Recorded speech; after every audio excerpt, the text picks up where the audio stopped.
À l'heure où tout le monde parle de la dépendance affective, moi j'avais envie de te parler de l'effet Zeigarnik. Pas pour me faire remarquer, quoique si, un peu quand même, mais surtout pour t'éviter de faire une confusion que l'on fait souvent. Mais avant de commencer, il faut que je fasse une petite parenthèse pour préciser que cette vidéo va compléter le murmure numéro 69. Parce que la longueur des murmures me limite toujours.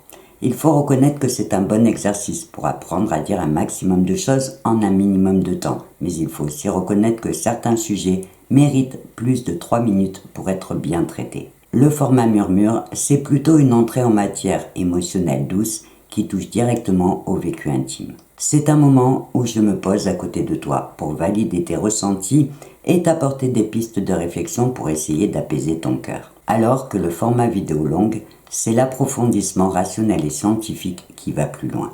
Ici, je prends le temps de t'expliquer plus en détail les mécanismes du cerveau, de te donner des exemples concrets et de partager des outils pratiques. Et ce sujet méritait une double approche, parce qu'on parle beaucoup aujourd'hui de dépendance affective, mais on confond souvent ce terme avec ce dont je vais te parler dans cette vidéo, l'effet Zeigarnik. Et tu vas voir que comprendre ce mécanisme peut changer ta manière de percevoir ce que tu vis. Comme par exemple une histoire qui te hante, peut-être depuis longtemps, et pour laquelle tu croyais même avoir tourné la page. Par exemple, quand tu n'arrives pas à te sortir une personne de la tête et que tes pensées tournent en boucle sur cette histoire qui t'a laissé des regrets et une sensation d'inachevé. On va souvent te parler de dépendance affective et tout logiquement te pousser à croire que tu as un problème à soigner. Et ce doute va bien sûr en rajouter à ta douleur. Pourtant, ce n'est pas toujours le cas. Et c'est pour ça que c'est important de réussir à faire la différence pour bien comprendre ce que tu vis. Pour être bien clair, je vais te donner un exemple concret. Imagine, tu rencontres une personne avec qui tu as une très forte connexion. Tu penses que cette relation a du potentiel. Et pour une raison ou une autre, tout s'arrête sans discussion ni explication. Ton esprit va s'emballer en te rejoignant l'histoire et en imaginant ce qu'elle aurait pu être si elle avait continué. Mais surtout, il va te pousser à chercher des explications. Et toi, tu vas alors te demander « Qu'est-ce que j'ai fait de mal? Qu'est-ce que j'aurais dû faire autrement ?» Ou carrément « Est-ce que je n'étais pas assez ou est-ce que j'étais trop ?» Je peux te trouver encore plein d'exemples, mais tu as bien compris le principe. Tu finis par te remettre en question alors qu'il peut y avoir 1000 raisons auxquelles tu ne pourrais pas penser. Tu as vécu une rupture brutale sans pouvoir la comprendre. Et pendant des mois, tu peux repenser à cette personne, peut-être au réveil le matin, ou en écoutant une musique, ou à cause d'un souvenir qui vient relancer le film. Et souvent, les autres vont te parler de dépendance affective, comme si ton incapacité à tourner la page était forcément une pathologie. Du coup, en plus de souffrir de l'absence de l'autre, tu vas culpabiliser et finir par douter de toi et de la légitimité de ta douleur. Alors que dans bien des cas, ce n'est pas de la dépendance affective, mais un mécanisme automatique de ton cerveau qui, lui, a besoin de comprendre la fin de l'histoire pour pouvoir classer le dossier. Il a besoin d'un début, d'un déroulement et d'une fin claire pour pouvoir classer cette expérience comme finie. En psychologie, on appelle ça l'effet Zeigarnik. Depuis la découverte en 1920 par une chercheuse russe, Blouma Zeigarnik, de ce mécanisme, qui nous explique que notre cerveau retient mieux ce qui est inachevé que ce qui est terminé. Par exemple, Blouma Zeigarnik avait observé que les serveurs d'un restaurant retenaient parfaitement une commande tant qu'elle n'était pas servie. Mais une fois le plat posé sur la table, leur mémoire s'effaçait presque aussitôt. Comme si leur cerveau l'avait classé dans tâche accomplie et était passé à autre chose.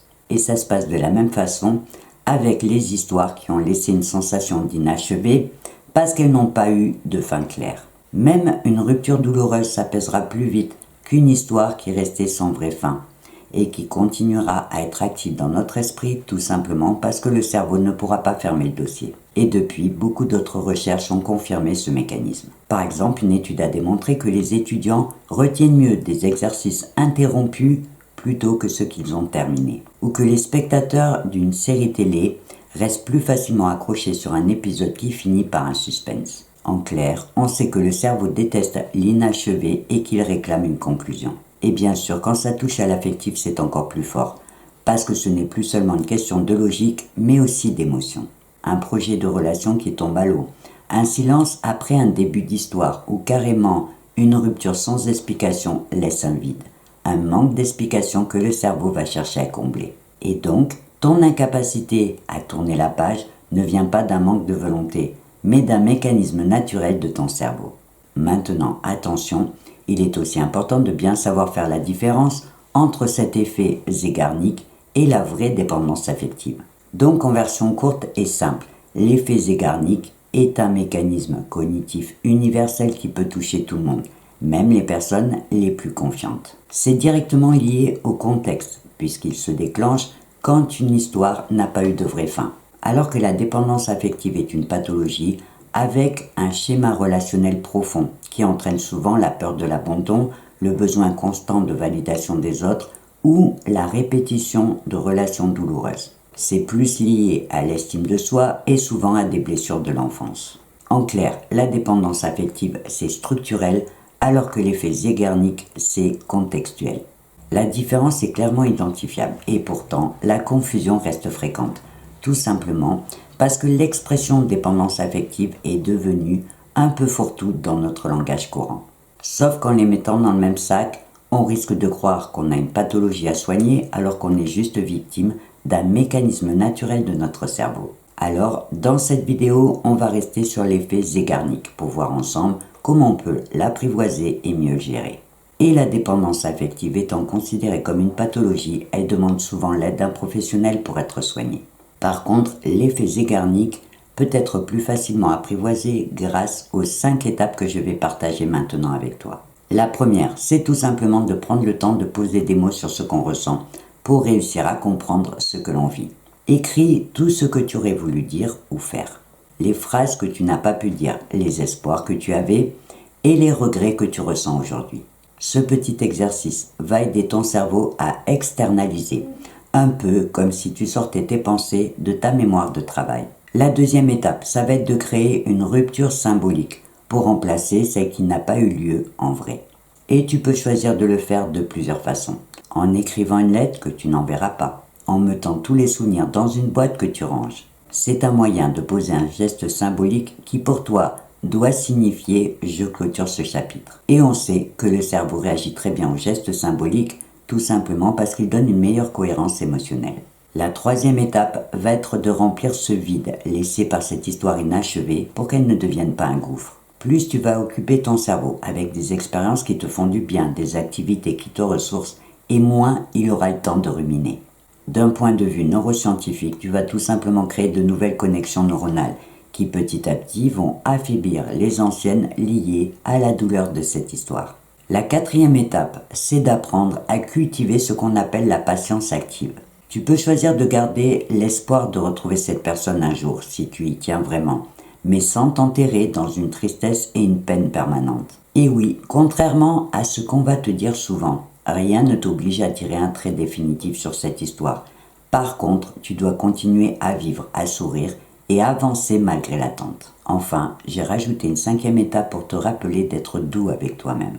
Tu vas peut-être penser que j'ai voulu faire un nombre d'étapes impair, un peu comme quand on offre des roses. Tellement, ça peut paraître inutile de le rappeler. Et pourtant, si tu réfléchis bien et si tu es honnête avec toi, tu comprendras facilement pourquoi j'ai choisi de rajouter cette étape. En sachant que le cerveau n'oublie pas par la force, mais bien par la douceur, la compréhension et l'acceptation. Il a besoin de glisser doucement, étape par étape. Alors, quand une pensée vient te déranger, au lieu de râler ou de t'énerver, prends le temps de respirer profondément et déplace ton attention par un geste simple. Écoute une musique, lis quelques pages d'un livre, fais-toi un café ou va faire une petite marche en forêt. Pour conclure cette vidéo, je te dirais que l'essentiel à retenir, c'est que si tu n'arrives pas à te sortir une personne ou une histoire de ta tête, ce n'est pas forcément que tu es dépendant affectif, mais tout simplement que ton cerveau a besoin de comprendre la fin de cette histoire pour pouvoir classer cette expérience comme terminée. Et cette approche change évidemment toute la donne, parce qu'elle va te permettre d'éviter la culpabilité, de comprendre ce qui se passe en toi et de mettre en place des petites actions qui vont t'aider à avancer. Alors, la prochaine fois qu'on te parlera de dépendance affective ou qu'on te reprochera d'être trop attaché à une personne, rappelle-toi que c'est tout simplement ton histoire inachevée qui a besoin d'être transformée pour donner à ton cerveau la conclusion dont il a besoin pour pouvoir fermer ce dossier et continuer à écrire la suite de ton histoire. Je vais m'arrêter là pour cette vidéo en te rappelant juste que si tu as des questions, des réactions à partager, tu peux bien sûr le faire dans la partie commentaires sous cette vidéo et je me ferai un plaisir de te répondre. Sinon, je te donne rendez-vous dans ma prochaine vidéo et en attendant, je te souhaite une belle journée ou une belle soirée.